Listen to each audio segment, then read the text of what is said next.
Good morning, Shea Scorpions. You're watching SheaTV, and it is Wednesday, November 4th.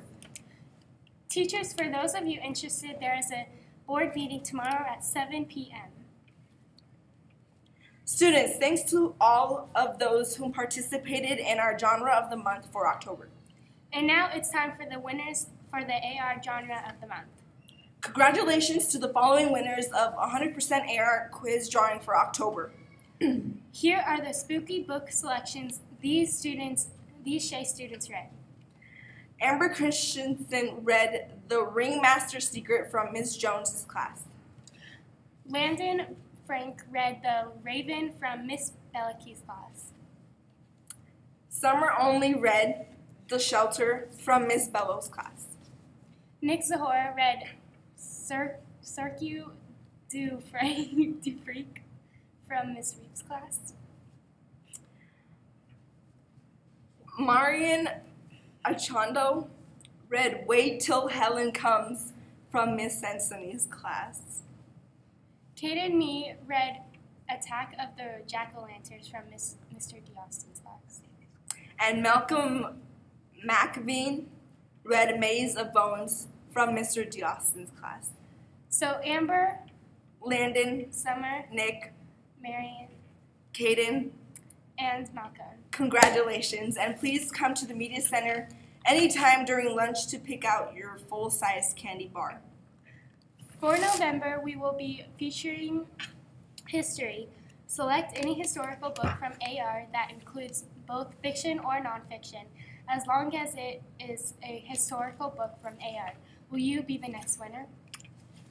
Take the quiz, earn 100%, and get your chance at a candy bar.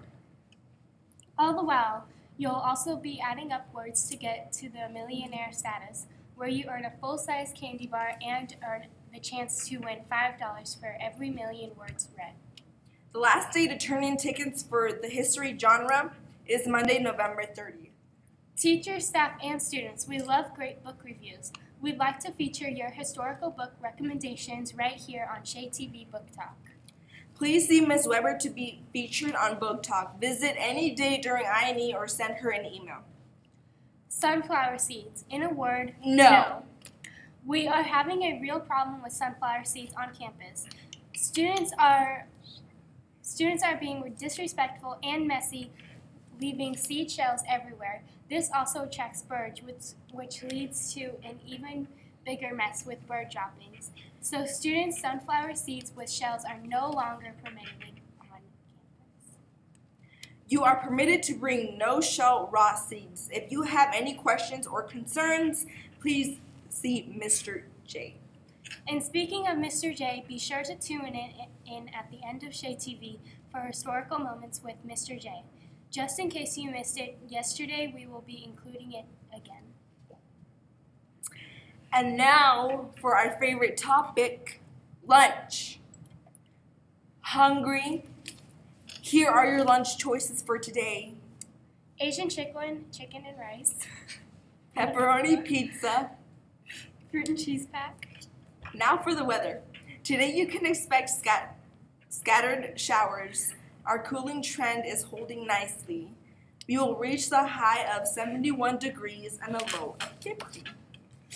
I'm Hilda. And I'm Hope. Signing off. Make it a great day, Scorpions.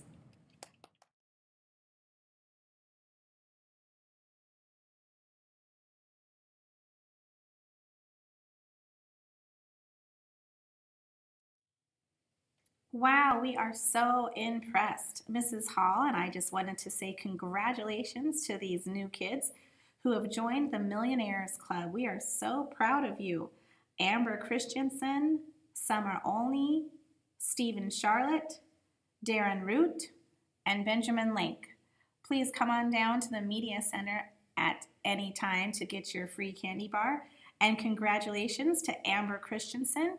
She won the $5 prize. So we hope many more of you will be joining us. Just keep reading those AR books. And remember that this month it's history or any historical novel that is in the AR reading list. We hope you'll join these kids soon. Again, congratulations.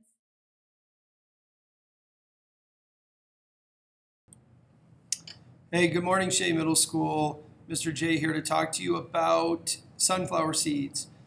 It's come to our attention that we've had quite a bit of sunflower seeds here on campus, and it's one of the things that we got to remember is we don't want food outside the cafeteria. We also don't want the sunflower seeds on campus because the shells not only make our campus look dirty, but they also encourage birds to come, and that leads to more problems. So please do the right thing and put those away.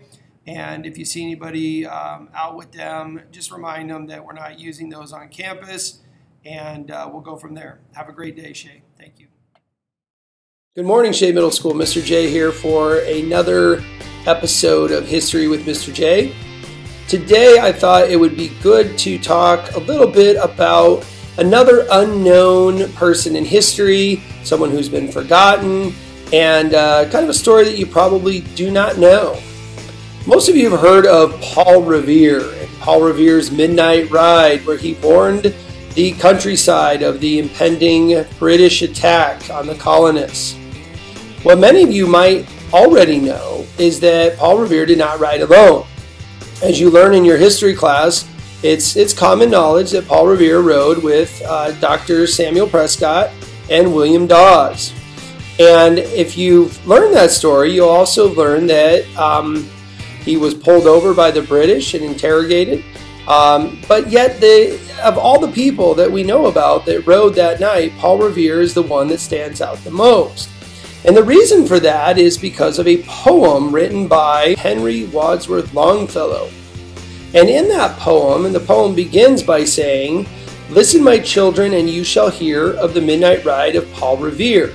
On the 18th of April in 75, hardly a man is now alive who remembers that famous day and year." And so because of that poem, Paul Revere goes down in history as the man who warned us of the British coming in the American Revolution. But what you probably didn't know, and I want to talk to you today about, is that actually one of the most successful writers was a young girl by the name of Sybil Ludington, who was only 16 years old. Here's her story. A young American patriot, Sybil Ludington, is the female counterpart to the more famous Paul Revere. Her father was loyal to the British Crown until 1773 when he joined the rebel cause. He was quickly promoted to colonel and led his local regiment. Colonel Ludington's area of command was along the vulnerable route that the British could take between Connecticut and the coast of Long Island Sound. When British troops and loyalists attacked a nearby town, Danbury, Connecticut, in 1777, a rider came to the Ludington household to warn them and ask for the local regiment's help. At the time, the colonel's regiment was disbanded for planting season, and all the men were miles apart at their respective farms. The rider was too tired to continue, and Colonel Ludington had to prepare for battle. So he asked his barely 16-year-old Sybil to ride through the night, alerting his men of the danger and urging them to come together to fight back. Ludington rode all night through the dark woods, covering 40 miles, a significantly longer distance than Paul Revere. And because of her bravery, almost the whole regiment was gathered by daybreak to fight the British. After the Battle of Danbury, legend has it that George Washington even went to Ludington's home to personally thank Sybil for her help. Although Ludington never gained the widespread fame that Paul Revere did in America's history, she was honored with a stamp by the Postal Service in 1975. There's a statue of her by Lake Glenita in Carmel, New York, and there are historical markers tracing the route of her ride through Putnam County. Until next time, this has been History with Mr. J. Have a great day, Shea.